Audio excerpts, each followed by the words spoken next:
Hey guys, thanks for joining me here today. So this is a video I've wanted to film for over a year, but life has just gotten in the way and I've just not been able to get round to filming it until now. My cancer scare played a big part as to why I wasn't on YouTube for so long. So basically in September 2023 I started having worrying symptoms. It started small. At the start of September, I started having vaginal spotting. At first, it wasn't very regular, so it was about once a week. Then it started happening every 5 days, and then it started happening nearly every day. I instantly jumped to conclusions. Obviously, the first thought was that I had cervical cancer. So I went to the doctor, I explained my symptoms, and they said that I needed to have a smear test. Now, I never felt the need to have a smear test up until then because I'm a virgin, and yeah, I just didn't think that I needed one. But yeah, in this circumstance, I had to get one done. Sorry that my eyes are bloodshot, by the way, and my voice is kind of nasally sounding because yeah, my nose is totally blocked up right now and my eyes are running, and the reason being is that I have a dust allergy and I've run out of allergy tablets. Now I'm going to keep this part of the video short because I want to make a full video explaining my smear test experience. So anyway, it took 3 attempts to have a successful smear test, but I got there in the end. I prefer not to discuss what happened after that, and I have had a very difficult year. In between my 3 smear test trials, I was still bleeding every day, and honestly, I was scared. So I went back to my doctor and I demanded that I needed a transvaginal ultrasound to make sure that no cancer was present. At first, they were unwilling to give me one. They blamed it on my autism and anxiety. In the end, I had no choice but to tell the doctor that if I wasn't being put forward for a scan, I would have no choice but to go to A&E, tell them that I was bleeding every day, and that my doctor wouldn't put me forward for a scan. After that, reluctantly, they put me forward for one. So during my smear test, I was told that I had a nasty thrush infection and that I needed to take a thrush tablet to clear it up. And then a day after having that tablet, the bleeding mostly stopped. I think I've only bled about once or twice since then. I had to wait 2 months for my scan. So the appointment didn't come through until December the 15th, 2023. During that time, I had other worrying symptoms going on. So I had a severely bloated stomach, needing to pee more frequently, and I had severe groin pain, amongst other things. So when I contacted the doctor yet again, I explained that my other symptoms were ongoing and they decided that they were going to give me a blood test.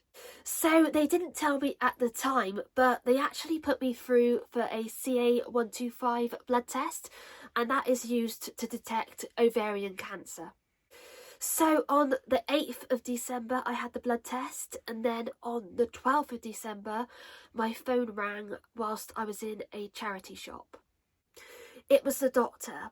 She had a sense of urgency in her voice and she said, "Have you had that scan yet?" And I explained that the appointment was cancelled as they felt that I wouldn't want a male sonographer and that I needed to wait for another appointment. I was told that my blood test results showed that my CA125 levels were mildly raised. My levels were 48 when they should have been 36 or below. I was told that I urgently needed this ultrasound and that I should phone the hospital up right away and see whether they could fit me in today. Now this is the ultrasound, remember? The one that they said that I didn't even need until I pushed for it. Anyway, I was absolutely frantic after that, screaming and crying down my local high street, and Christmas was completely ruined. So I phoned up the urology department and they booked me in for a scan for 3 days later on the 15th of December. I was booked in for 9 a.m. and the taxi didn't turn up. It was 45 minutes late and I was absolutely frantic. I was screaming the house down, frantically crying. I was desperate. Thankfully, the hospital understood the situation and they were willing to wait. So the ultrasound went okay. I won't go into the details here because I want to make a separate video explaining my full experience. Then started the long wait for the results all over Christmas. Christmas 2023 was a complete write-off. Every hour of the day I was having panic attacks, shaking, hyperventilating, crying. I couldn't sleep, I couldn't eat, it was just awful. I would be at home all day pacing up and down like a caged animal. And every time the phone rang, it terrified me. I became so scared of the phone ringing that I would have literal panic attacks and palpitations. Even a year on, I am still petrified of the phone ringing. Finally, on the 22nd of December, the results came through. They found a uterine polyp and they referred me to see a gynaecologist. So I saw a gynae in either May or June 2024 and they said that I needed to have the polyp removed and it would be an operation. And they said the reason being is because in about 1 to 5% of cases polyps can be cancerous, but because it is so rare for polyps to be cancerous, I've decided to just leave it because sometimes they do disappear on their own and mine is very small. So yeah, there is no way I am being put out for an operation under any circumstance. By that time, Christmas was ruined. I'd missed the whole month of December, the build-up, worrying about the test results. So to make that Christmas even better, on that same day I had the test results on the 22nd of December, my temporary filling came out and I was in absolute excruciating pain. I couldn't eat at all and I had to live on soup. So I had soup for Christmas dinner and I had to wait a couple of days after Christmas for the dental hospital to reopen, and I was literally on painkillers all Christmas until the dentist reopened. Christmas 2023 was honestly the worst Christmas of my life, and having a cancer scare just made it absolutely devastating. I swear I've been suffering PTSD ever since. Okay, so we've come to the end of this video.